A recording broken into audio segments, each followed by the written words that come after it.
आसाराम बाबू से मेरी भेंट हुई थी और क्योंकि हमें भी विधि और कानून के बारे ज्ञान है, तो उनका जो परिस्थिति है उसको मैंने जाना। मुझे बड़ा आश्चर्य हुआ जब मुझे पता लगा कि 18 महीने जेल में हैं, जो अभी जांच की स्थिति में होते हुए भी मैं समझता हूँ कि एक प्रकार से ये इंडिया का रिकॉर्ड है कि ऐसे केस में इतने महीने किसी को बेल के बिना रखना। दंडित लोग जैसे जयललिता हैं या लालू हैं, वो दंडित होने के बाद भी अपील में उनको बेल मिली है, तो इनके लिए कोई कारण नहीं है। अब सुप्रीम कोर्ट का जो अंतिम जो निर्णय था उसके अनुसार अब उनको बेल में बाहर आने के लिए सारी जो शर्तें हैं वो पूरे हो गए हैं और मैं आशा करता हूं कि आने वाले दिनों में एक नया याचिका यहाँ पेश हो और उसमें उनको बेल यहाँ से मिलकर वो रिहा होकर बाहर। आप पैरवी करेंगे सर? मैं निश्चित करूँगा। उसके लिए वो उन्होंने ही ये सुझाया था और मैं समझता हूँ कि उनके साथ बहुत बड़ा अन्याय हुआ है। लगातार और की बात चल रही सर। मैं तो जो मटेरियल है उसको देखकर कहूँगा कि केस बनता नहीं है।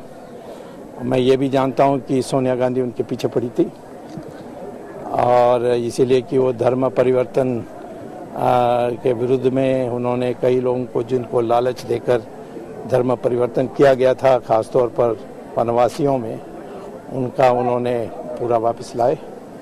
और हिंदू आचार्यों के साथ इस प्रकार का दुर्व्यवहार यूपीए में बहुत हुआ। आपको पता है कि शंकराचार्य ऑफ कांची, जो सबसे हमारे दक्षिण में तो कम से कम उनको सबसे पूज्य मानते हैं, उनको एक झूठा केस में, मर्डर केस में डाला गया था और उसमें भी मैंने दिलचस्पी ली और वो आखिर में पूर्ण रूप से मुक्त होकर बाहर आए हैं। और जयललिता का हाल ये हुई कि वो जेल जाने की स्थिति में हो गई जिसने उनको डाला।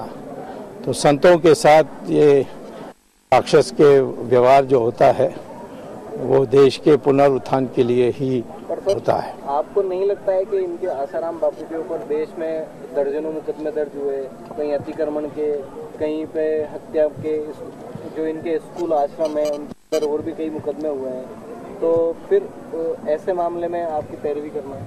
नहीं, मैं तो ऐसे मामले का सवाल नहीं है। उनका एक मूलभूत अधिकार बनता है बेल में आने के लिए, उसी पर मैं सीमित हूँ। इस केस के लिए पैरवी करेंगे? मैं नेचुरली, क्योंकि मेरा तो जो सार्वजनिक हित में है उसी को मैं करूँगा। कोई आश्रम का है, कोई घोटाला का इश्यू है, इसमें तो मैं पढ़ता नहीं हूँ।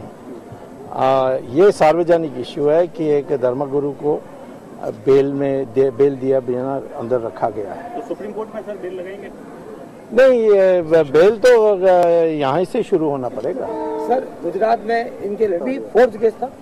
मैं नहीं जानता हूँ, उस केस में पढ़ा नहीं हूँ। इस केस के बारे भी मैं फोर्ज नहीं कहूँगा, परंतु केस बनता नहीं है, इतना जानता हूँ। क्योंकि एक तो यह है कि जो शुरुआत में एफआईआर दर्ज हुई दिल्ली में और क्या घटना हुई जो जोधपुर में, वो भी 5 दिन के बाद। तो ये हमारे जो सुप्रीम कोर्ट के जजमेंट्स हैं उसके अनुसार कोई पुलिस स्टेशन एफआईआर दर्ज नहीं करता। वो तुरंत उनको कहता है कि जोधपुर के पुलिस स्टेशन को फ़ोन करके कहता है कि ऐसे आए हैं, हम भेज रहे हैं। तो ये उन्होंने दर्ज किया एफआईआर, ये तो बड़ा आश्चर्य होता है, परंतु वो सब ट्रायल का विषय है। आज जो शर्त सुप्रीम कोर्ट ने रखी थी बेल के लिए अप्लाई करने के लिए, वो शर्त पूरे हो गए हैं, तो इसीलिए अब हम अप्लाई कर सकते हैं। कौन सी शर्तें? कि वो सारे जो इम्पोर्टेंट विटनेसेस हैं, जो महत्वपूर्ण साक्षी देने वाले लोग हैं, उनका पूछताछ पूरा हो जाना चाहिए। वो लगभग पूरा हो गया। सर, जब लोकसभा के चुनाव थे उसके पहले मोदी ने एक व्हीप जारी किया था, कोई भी नेता आशाराम बापू के जो हैं उनके समर्थन में कोई खड़ा नहीं होगा। अच्छा, ये क्या सकता है, ये मुझे तो कोई याद नहीं है। ये व्हिप जारी किया था उन्होंने। व्हिप जारी किया था? हाँ, उसके बाद किसी भी नेता ने उनकी पैरवी नहीं की। अच्छा, ये मैं पूछूंगा मोदी से क्या ऐसा कोई व्हिप आपने जारी किया है, तो मुझे क्यों नहीं बताया। ये वकील के रूप में और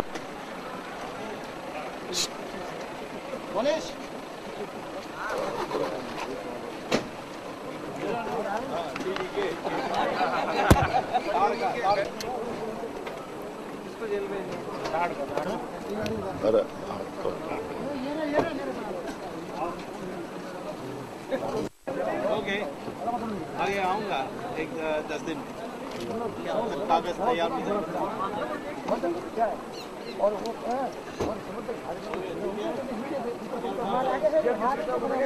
आप लोग